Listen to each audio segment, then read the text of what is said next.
बिस्मिल्लाहिर्रहमानिर्रहीम। अस्सलाम वालेकुम डियर स्टूडेंट्स, आज का हमारा टॉपिक है टाइपोलॉजिकल स्पीशीज़ कॉन्सेप्ट। इसे हम डिटेल में स्टडी करेंगे।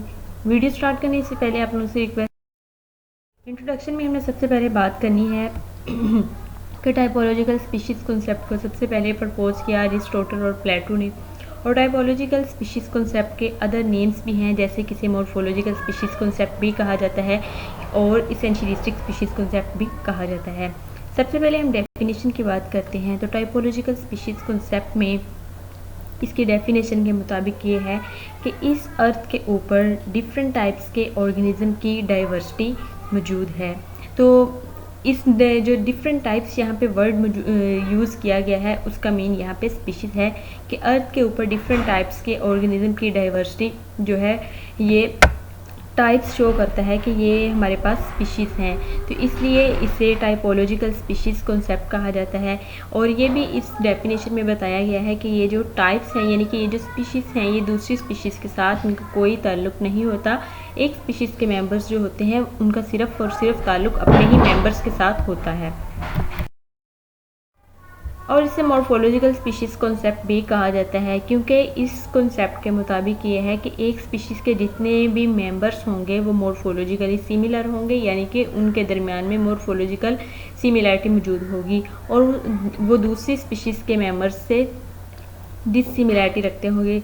दूसरी स्पीशीज़ जितनी भी होंगी उनके मेंबर्स के साथ तो बिल्कुल कोई सिमिलरिटी नहीं होगी, डिसिमिलरिटी होगी।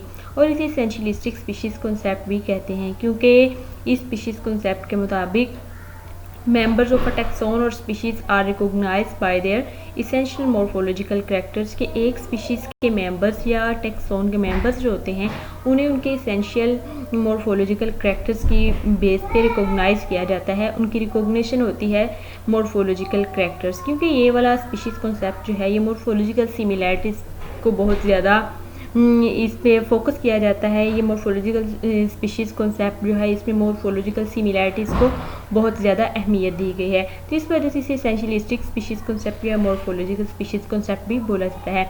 नेक्स्ट हमने पास्कुलेट्स की बात करनी है। तो डियर स्टूडेंट्स, इसके 4 पास्कुलेट्स हैं। सबसे पहला पास्कुलेट ये है कि स्पीशीज़ जो होती हैं उनके सिमिलर इंडिविजुअल होते हैं। एक स्पीशीज़ के जितने भी इंडिविजुअल्स होंगे वो सिमिलर इंडिविजुअल होंगे, यानी कि उनके दरमियान में मॉर्फोलॉजिकल सिमिलैरिटी मौजूद होगी। नेक्स्ट ये है कि हर स्पीशीज़ जो है वो दूसरी स्पीशीज़ से उनके दरमियान में शार्प डिसकंटिन्यूटी होगी, यानी कि वो एक स्पीशीज़ जो है वो दूसरी स्पीशीज़ से मॉर्फोलॉजिकली डिसिमिलर होगी, उनके दरमियान में कोई भी सिमिलरिटी नहीं होगी, जिसे उन्होंने शार्प डिसकंटिन्यूटी का नेम दिया है। थर्ड ये है कि हर स्पीशीज़ जो है वो कांस्टेंट होगी थ्रू टाइम, यानी कि जब से वो स्टार्ट हुई होगी और अब तक वो कांस्टेंटली कंटिन्यूटी होगी, वो चलती आ रही होगी, उनके दरमियान में कहीं पे भी कोई किसी किस्म का गैप मौजूद नहीं होगा। इसे उन्होंने कहा है कि each species constant through time. Fourth है कि एक स्पीशीज़ के जितने भी मेंबर्स होंगे उनके दरमियान में कोई भी वेरिएशंस नहीं होंगी या बहुत कम वेरिएशंस होंगी, जिसे उन्होंने नेम दिया है कि strict limits to possible variation within any one species. तो इसका मतलब यही है कि एक स्पीशीज़ के जितने भी मेंबर्स होंगे उनके दरमियान में वेरिएशंस बहुत कम होंगी, यानी कि उनके दरमियान में सिमिलैरिटीज़ ज़्यादा होंगी और डिसिमिलैरिटीज़ बहुत कम होंगी। नेक्स्ट हमें इस पे क्रिटिसिज्म की बात करनी है। इस स्पीशीज़ कॉन्सेप्ट को रिजेक्ट कर दिया गया था, इस पे बहुत ज़्यादा क्रिटिसाइज़ किया था साइंटिस्ट ने, जैसे कि सिम्पसन और मायर ने और दूसरे अदर साइंटिस्ट जो थे, उन्होंने इस स्पीशीज़ कॉन्सेप्ट को रिजेक्ट कर दिया था। उनका कहना ये था कि ये बात गलत है कि एक स्पीशीज़ के जितने भी मेंबर होंगे वो सिर्फ़ और सिर्फ उनके दरमियान में सिमिलैरिटी होगी, उनके दरमियान में डिसिमिलैरिटीज़ भी हो सकती हैं।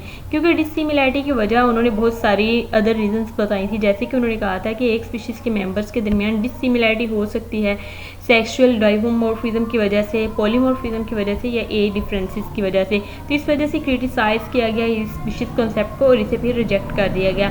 नेक्स्ट ये था कि ये जो स्पीशीज़ कॉन्सेप्ट था, टाइपोलॉजिकल स्पीशीज़ कॉन्सेप्ट, ये एप्लीकेबल नहीं था सिबलिंग स्पीशीज़ कॉन्सेप्ट पे, सिबलिंग स्पीशीज़ पे, क्योंकि सिबलिंग स्पीशीज़ जो होती हैं ये बिलोंग करती हैं डिफरेंट स्पीशीज़, लेकिन ये मॉर्फोलॉजिकली सिमिलर होती हैं।